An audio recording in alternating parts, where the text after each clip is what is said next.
This is Nuance with Nikki, the nitty gritty, even if it's shitty. Over here, we have adult conversations. Over here, I'm very informal, very real. So, most of my videos aren't appropriate for children. Although, other than a couple of cuss words, I think this one's okay. Just give me a second. Now, I've made many videos standing up for the other race groups in South Africa, and I haven't yet touched on Indian South Africans. I'm about to do so very soon. Who knows when I'll publish it, right? But I just wanted to let you know that part of the reason for that is because I wanted to handle that topic with delicacy, and I wanted to do more research and that kind of thing. But today, my heart just led me, and it said, "Hey, Nikki, speak from just your general knowledge." And I think, yeah, that's okay. I think my videos addressed more to non-South Africans than to South Africans. And I want to make it clear: Indians are an important, indispensable part of the South African family. They are part of this family, and we don't appreciate it when you guys have your rhetoric around them that is rather disrespectful and devoid of context. Nikki, no like. Nikki, no like. Like with any race, if you come for them, if you come for one of them, you come for all of us, okay? Now, as someone who has actually been to the OG India, I spent some time in a province of India called Vishakhapatnam, right? So that's me in India. Hang on a second, I just want to move move things around. I have a better general knowledge of India than the average South African does, right? And so, with that perspective, I consider Indian South Africans much more South African than they are Indian. Absolutely. To the point where now, wherever I go in the world, I can spot a South African Indian from miles away. Absolutely from miles away, right? And I think people don't quite grasp how important a part of our culture South African Indians are. To the point where, guys, we have our most important holiday. I wouldn't say it's our most important holiday, but it's one of the important holidays. It's called Heritage Day. And on that day, you get to dress up either in your culture or in a culture you respect. Mostly, we emphasize cultures that are indigenous to South Africa, but we also then might dress in a culture that we're just fascinated by, okay? And so very often you will see images like this, right? So you've got little kids over here, and you've got a little black girl there wearing a sari. You see this a lot. You'll see black kids wearing a sari, Indian kids wearing African clothing, particularly when they are, how can I say, when they are from KwaZulu-Natal, which is the place with the largest amounts of Indians outside of India. And I am very proud of South African Indians, both for what they have done in this country and for what they have done in the Indian diaspora. And I really hate it when people oversimplify. Of all the cultures you're going to oversimplify, India? You kidding me? Are you out of your mind?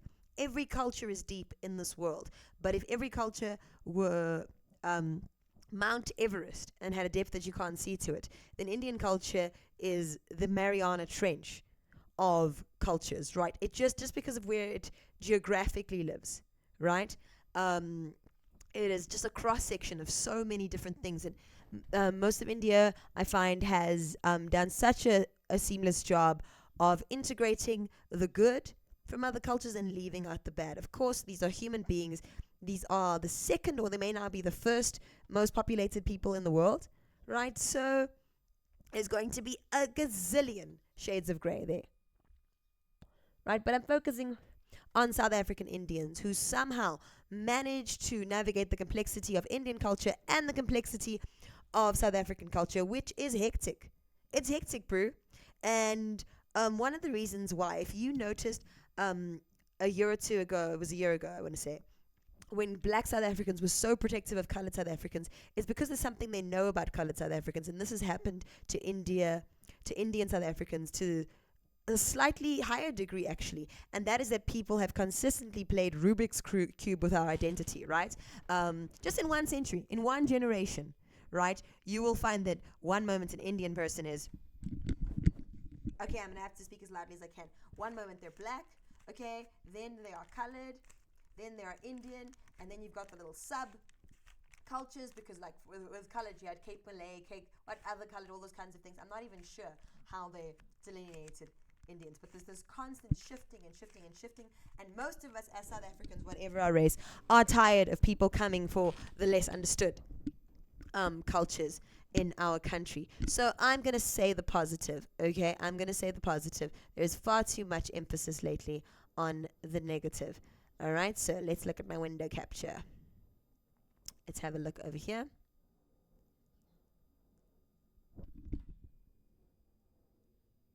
Give me just a second. Yes, you're looking here at Uncle Kathy, Ahmed Kathadra, one of the people who went to jail along with Dr. Nelson Mandela, whereas Madiba got 27 years in jail. Ahmed Kathadra got 26, right? So pretty much parallel. And he married a friend of mine. She doesn't know me, but she had also spent 10 years. A white lady had spent 10 years in the prison up here from my house, right? And Ahmed Kathadra is buried very close to my other house. Okay, so Uncle Kathy, I think, would be one of our most famous South African Indian people, born in South Africa. And of course, one of our other famous ones, he gets a lot of press around the world, a Joe Burger, a naturalized South African citizen, would be Mr. Mahatma Gandhi, in some quarters a controversial figure. So I'm focusing rather on Ahmed Kathadra, who we all know, but perhaps you don't know about him across the world, right? What you might not know, even if you are South African, is that after our official languages, right? So just so that we're clear, we have 11, it is now 12 official languages, because we are including sign language. We also have a number of commonly spoken languages as determined by the South African Constitution, written in 1996. Commonly spoken languages include German, Greek, Gujarati, Hindi, Portuguese, Tamil, Telugu, and Urdu. Gujarati, Hindi, Tamil, Telugu, and Urdu, right? And over here we have Sanskrit and Arabic as 2 out of our 3 religious languages, right? So we're supposed to promote and ensure respect for the languages that are widely spoken other than our official languages. And we're also, and we really need to do a better job at this, we need to focus on the indigenous languages. Of course, there's a lot of work to do, but this moment is for our Indian South Africans, right? And so their place in South Africa is very complex, and no two stories are the same. Absolutely not, right? And so many of us, whether we are now classified as black or Indian or colored or white, have most likely at least a drop of Indian blood. Why is that? Because a lot of the first people who were brought to the Cape were of Indian descent. Okay, Abram van Batavia. You've got Katarina van Bengala. You've got Angela van Bengala, right? These are people known as die stammoeders, the matriarchs, right? So now remember, while a lot of white and colored people are descendant of die stammoeders, right? Because we'll be classified later. Remember that there were very few white women initially in the Cape. So the people they tended to marry were the enslaved. Remember that those of us who would have been classified as colored later would have intermarried with black and colored people. So Indians, blacks, and coloreds, we've been intermarrying. We've always been allowed to intermarry, right? And so when we had proximity to each other, that's what we've done. And so as such, it is very likely that you may have, whoever you are, a drop or 2 of Indian blood, which you'll only know when you get your DNA test, right? Remember, race in South Africa is largely a classification. It might be 1%, but that percentage does exist. South Africa is a complex country, as I've said multiple times in this video.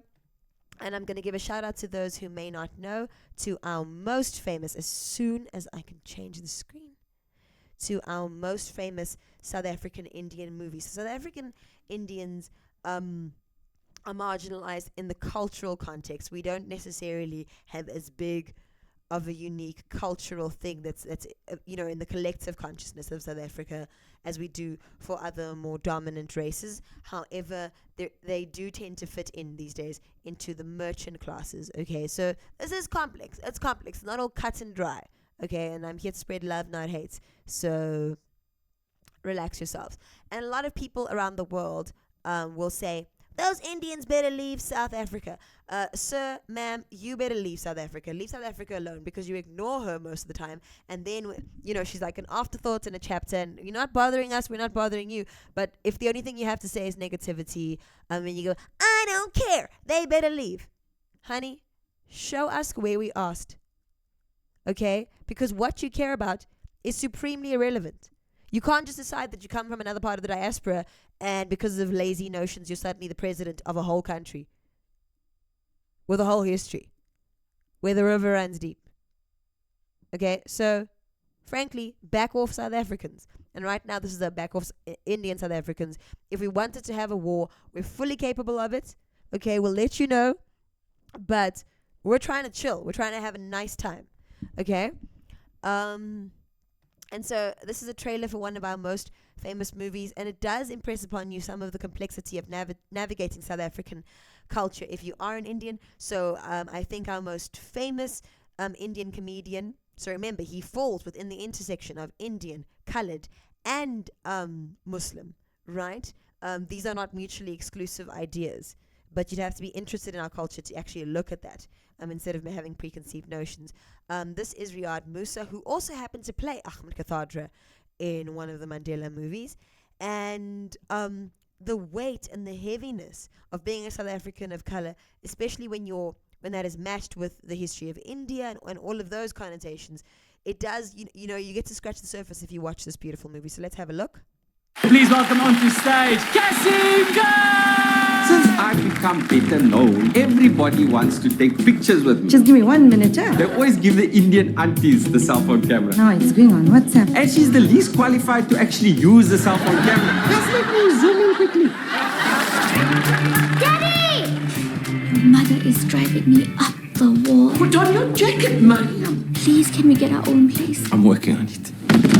Last year we were both sitting on 2,000 followers. Now you're up to 200,000. It's ever since I linked up with Gate, I'm making a killing. So what you up to, Naris? The Kasim K. Oh, whoa, look at that. I actually happened to be looking at the trailer for a sequel that I didn't even know existed. Fantastic, I'm gonna go check it out. Okay, so here's the original trailer, let's have a look.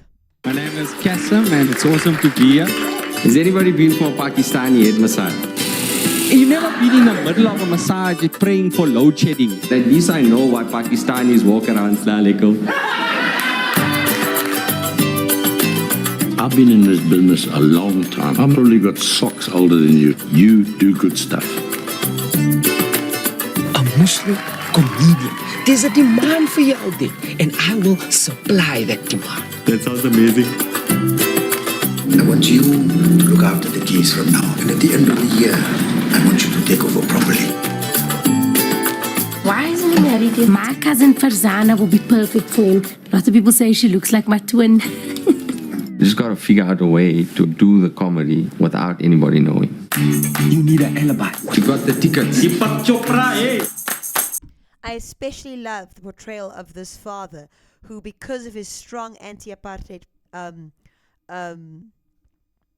sentiments, refused to move from his shop in a place called Fordsburg to the Oriental Plaza for the sake of his principles, and it cost him years financially. And of course he had to accept that we're in a new South Africa. He had to let go of the spirit of fear around racism, and the father's journey is incredible to watch. And I hope that what you've seen in both of these trailers is how South Africans, you've seen black people there, you've seen white people there, and how we all get along. So you don't just get to come into our family and talk about our things. We respect our differences, but we interact, and it's not very often that you see that on camera.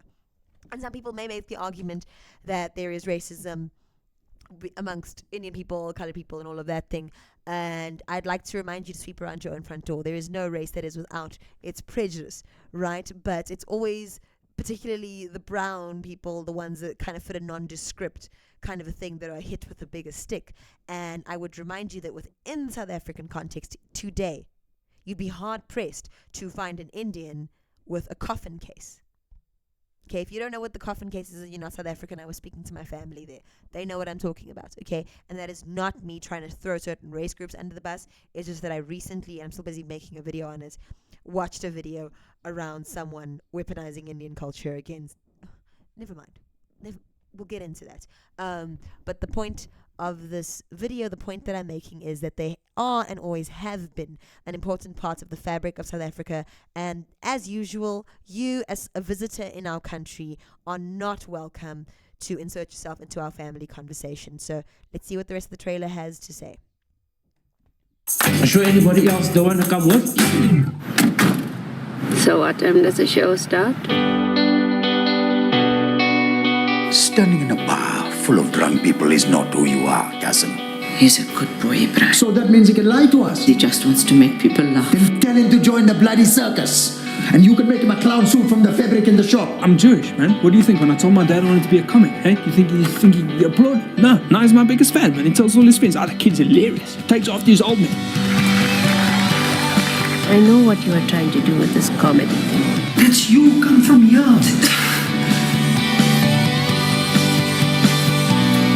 Your son has a lot of potential. Don't talk to me about potential. You have no idea what you're talking about. You want to play the attic sometime? Are you serious? Wednesday, 8 o'clock, you be there. I thought you finished with this nonsense. I have my own life. Life is not a funny business. We are seriously going places.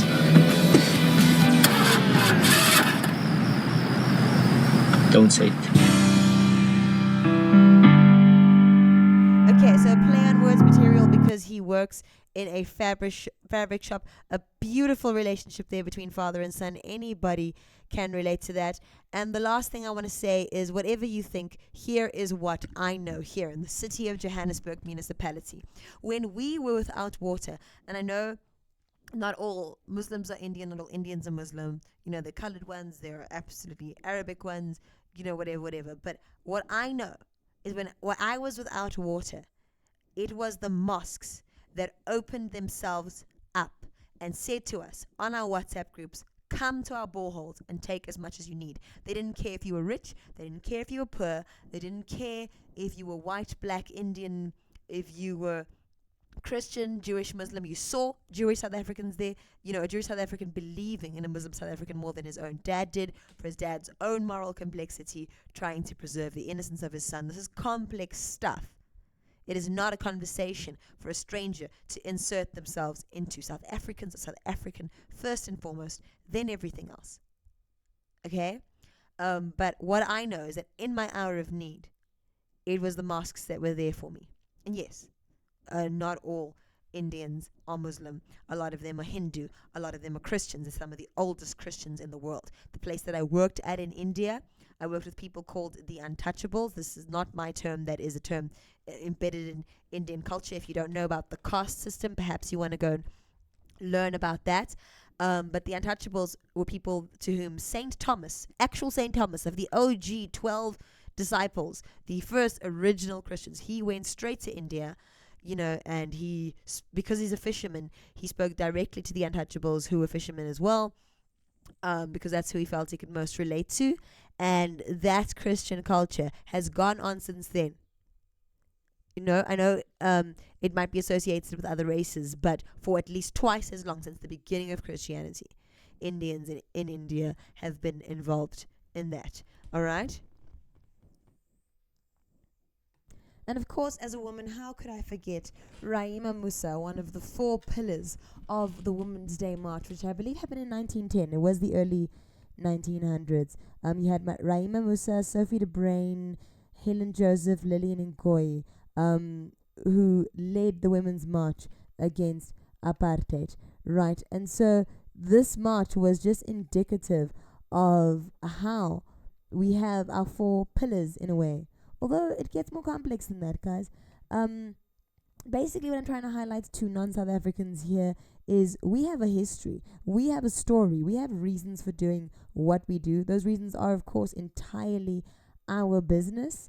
And as I've said before, it is no one's place. It is no one's place to insert themselves into that conversation. Of course, Raima Musa Hospital in Johannesburg is a hospital, a maternity hospital at the moment. All right. So, guys, I think I've said enough. There's so much more I wanted to say in support of our Indian South Africans. But if the message hits home that you can't come from left field and insert yourself into a complex conversation then I hope it hits home. I hope it does. I'm going to take a risk here. I want you to watch this interaction, and you may find it surprising if you're not South African. People that they are excluded, that they are a separate group and should be dealt with separately? Well, I don't know. I'm not here as an Indian person. I'm here as a Black South African woman.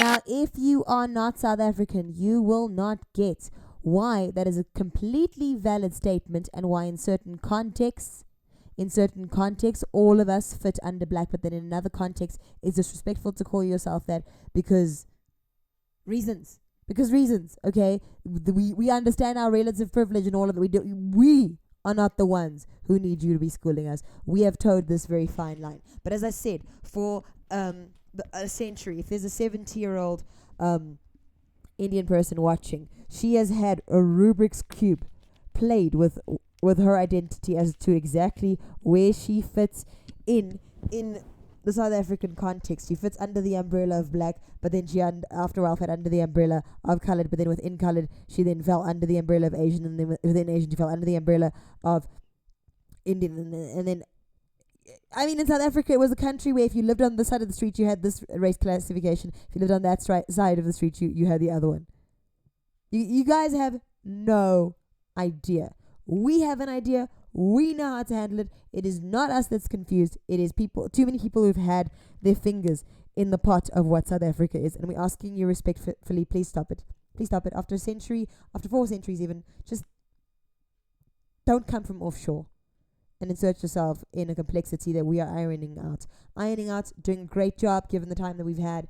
But yeah, Indian South Africans, a big and important part of this country, a big and important part of the fabric of our country. I cannot picture a South Africa without them. I can't. A modern day South Africa, it's completely outside of my conceptual scheme.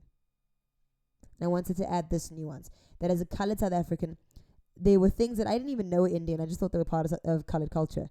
One of the stereotypes around coloured people is that we all eat fish. That is very true of Cape Coloureds who live, near the beach. That makes sense that coastal people would eat fish. As an inland coloured South African who, Innerdale is right next to Lenasia.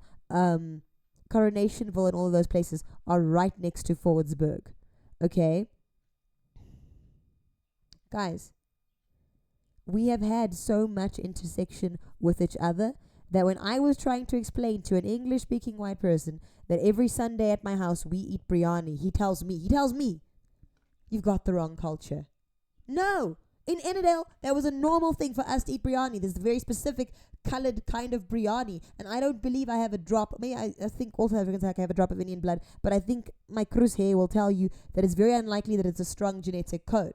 But culture's the fucking software, guys. And so, because there are so many Indian South Africans, the unspoken parts of their culture have fed into me. And that's why when I was in India, I didn't feel like I was in a different country. I just felt like I was spending the month in Lenasia. I felt like if I just turned a corner, I'd end up in Innerdale, or I'd end up in Sandton, or whatever the case is. Right? This is intricate stuff. It's our stuff. You don't need to get it. We get it. Whatever is confusing, we're working on it. We're fully capable of being South Africans without your help. You're welcome as a guest. You're welcome as an audience member. And you're welcome as a listener to this conversation. Okay, so this has been Nuance with Nikki, the nitty gritty, even if it's shitty, with lots of love for my Indian South Africans. I hope I did you some justice. Thank you for coming to my TED Talk.